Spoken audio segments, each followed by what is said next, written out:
How you doing? What's up, guys? It's H. back with another video.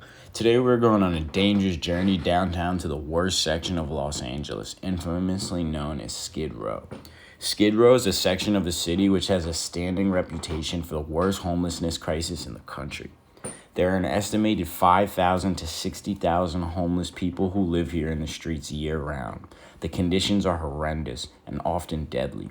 People die here every day. If it's not the drug overdoses that gets them, it's the diseases they contract due to the filth and grimy conditions in which they reside.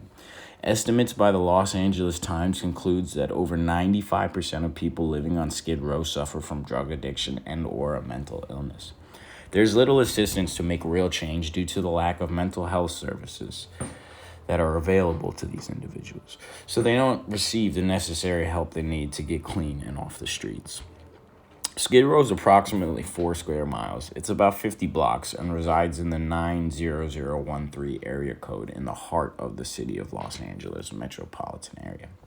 It's mostly an industrial area, leaving sidewalks open for the homeless to pitch tents and set up shop. The number of tents fluctuate as many of these individuals are transients who come and go. California has struggled with the homelessness problem for years, and they've dumped millions and millions of dollars into trying to fix the problem, but it only seems to be getting worse. What do you guys think California could do in order to better address the homelessness problem? Leave what you think down in the comments. Is the state of California doing enough to address this crisis? Does the federal government need to step in and give assistance? How could we change a strategy to enact some real change in the community? How can we offer these individuals hope and a chance to better their lives and get the necessary help they need to succeed and be a contributing member to society, not just a street dweller who escapes reality with hard drugs, for this is a shameful waste of opportunity and human will. Skid Row has been around since the 1930s, but really got bad in the 70s and 80s when the United States shut down a lot of the giant psychiatric ward centers around the United States. Many of the patients at these giant insane asylums were released onto the streets, often in an industrial region somewhere in the downtown section of a city. In Los Angeles, this section became to be known as Skid Row. The thing is, these patients often had no family or relatives and were just released onto the streets to fend for themselves. Many of these people suffered from extreme mental illness, which would make them more susceptible to drug use and eventually abuse. Many of these people fall into a reoccurring cycle of abuse, which is essentially just accelerating their ultimate demise. Skid Row was an insane sight to see. At times it appeared apocalyptic. There was people who were passed out on the streets, passed out in their own filth. There was fires burning in barrels. It was from another world, essentially a living hell. It appeared to be a third world country, or a place that was struggling with a civil war or some sort of extreme mass casualty event that led people to live in such squalor.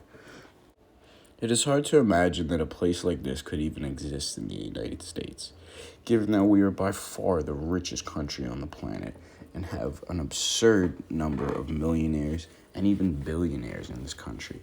You would think we would do more to take care of the people at the bottom of the ladder. These are the people who need it the most. Our country should do a better job to look after these individuals and care for them, because they need it. Just imagine yourself having to live on the streets of Skid Row just for one night. Imagine the conditions, absolutely unbearable. This is the reality for thousands of U.S. citizens down there. And many people seem to just look the other way. The richest city, one of the richest cities in the country, they seem to just look the other way and play political games when it comes to actually addressing the problem at hand. They'll dump money on it, but the money never seems to go to the right places and actually enact real change. These people need to be offered housing first, but then also what is just as important is the medical and mental health services that are so badly required by pretty much everyone who lives down there. Next, you'll have to come in with rehabilitation programs and counselors to help people with their drug addiction. Los Angeles has the highest number of millionaires than any other city in the world. How could these people help and do more to actually fix up the worst part of their city and help these people who are living in absolutely hopeless conditions? If you were a politician in the state of California or for the city of Los Angeles and you held some power, how would you go about tackling this problem? What can the city provide for these people to get them out of this living hell, which is the reality for thousands? Let me know what you guys think down in the comments. Thanks for watching. Hopefully this video was educational and you learned something, but also have a moment to realize how good your situation could be compared to those with literally nothing. We must always be grateful and appreciate everything we have in our lives, not just the material possessions, but of course, loved ones, family, and friends. Thank you guys for riding with me through Skid Row today. Hope you guys enjoyed and got to learn something. Peace out.